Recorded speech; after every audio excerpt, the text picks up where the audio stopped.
सतनाम साहेब बंदगी सभी भक्त आत्माओं को, सभी साधु संत समाज को। आज हम आपको इस वाणी से बतलाएंगे कि सार शब्द आपको कब मिलेगा।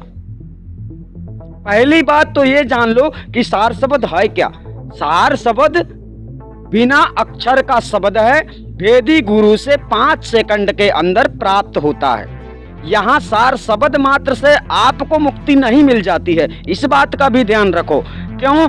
क्योंकि यह आपका कार्य कदापि नहीं है, यह कार्य गुरु के ऊपर सौंपा गया है संसार में, यानी गुरु को आदेश किया गया है और गुरु के ऊपर ही इस कार्य का पूरा संविधान है। इसलिए किस तरह से आपको संसार में चलना है और किस तरह से आपको अपना जीवन व्यतीत करना है, इस तरह से अपने रहने गहने को सुधारने का संविधान आपको सच्चे गुरु से ही प्राप्त हो सकता है। ठीक है। सांच बराबर तप नहीं, झूठ बराबर पाप। झूठ के बराबर कोई पाप ही नहीं है संसार में। तो आप लोगों को ज्यादा दिमाग नहीं चलाना है, केवल अगर आपको सच्चा सतगुरु मिल जाता है तो वह आपकी जीवन नैया को पार कर देता है। आपको कुछ नहीं करना है, साहेब की सच्ची समाधि है, साहेब की समाधि है सहज समाधि भली। किसी भी प्रकार से आपको ध्यान विधान करने की आवश्यकता नहीं होती है, आपको सतगुरु के शरण में रहना होता है।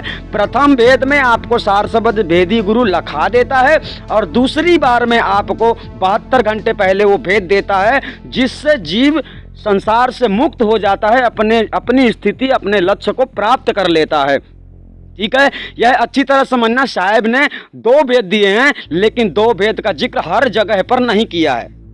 तो अब यहाँ पर हम आप पहले चलते हैं कि सार शब्द आपको कब मिलेगा, ये वाणी बता रही है। इस वाणी को ऊपर से आप लोग पढ़ लेना, उसके बारे में समझ लेना। यहाँ पर विस्तार रूप से हम केवल 2 लाइन बताना चाहते हैं जो विशेष है।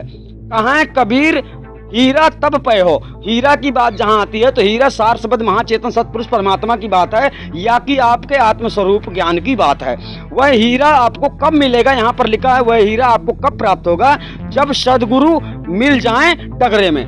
डगरे का मतलब होता है रास्ता। ठीक है। डगरे का मतलब होता है रास्ता। और इस रास्ते में जिंदगी का जो सफर आपका गुजर रहा है, जिंदगी के सफर में जो आप सफर तय कर रहे हैं, इस रास्ते में अगर कभी आपको सदगुरु मिल जाए, सच्चा गुरु मिल जाए, सतगुरु मिल जाए, तो आपको वह वस्तु की प्राप्ति हो जाती है। यानी आप अगर उनके शरण में हो जाते हैं तो आपको दोनों ही भेद की प्राप्ति होती है। क्योंकि गुरु एक दिन का नहीं होता है, गुरु का नाता तब तक का रहता है जब तक वह मुक्ति धाम को प्राप्त नहीं हो जाता है।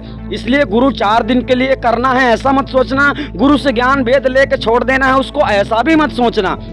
क्योंकि एक भेद का संविधान 72 घंटे पहले आपको मिल नहीं सकता। मृत्यु के 72 घंटे पहले दूसरा भेद प्राप्त होता है और प्रथम भेद आपको सार शब्द प्राप्त होता है। तो अगर आप गुरु से लगन नहीं लगाते, छोड़ देते हो, तो उस भेद की प्राप्ति नहीं कर पाते हो, तो सार शब्द लेकर भी आपको 84 में जाना ही पड़ता है। ठीक है।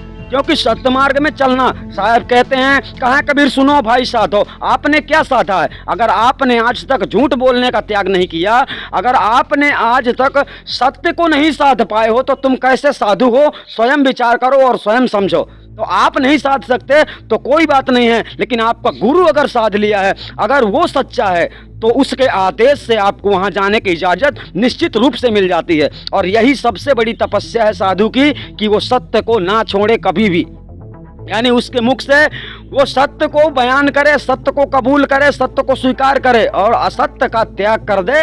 वही सच्चा गुरु, आपका सतगुरु जीवन का कल्याण कर सकता है। वरना आपका किसी प्रकार के गुरु बनाने का कोई फायदा नहीं है अगर आपका गुरु सच्चा नहीं है। तो गुरु में आपको खास तौर से पहली बात तो आप लोगों को सार शब्द की बातें सब लोग कर रहे हैं लेकिन सार शब्द दे नहीं पा रहे। लेकिन आदि अनादि मुक्ति पंथ में आपका पूरा कार्य हो जाता है, पूर्ण मुक्ति का कार्य हो जाता है। इस बात का आप लोग निश्चय रूप से ध्यान रखें।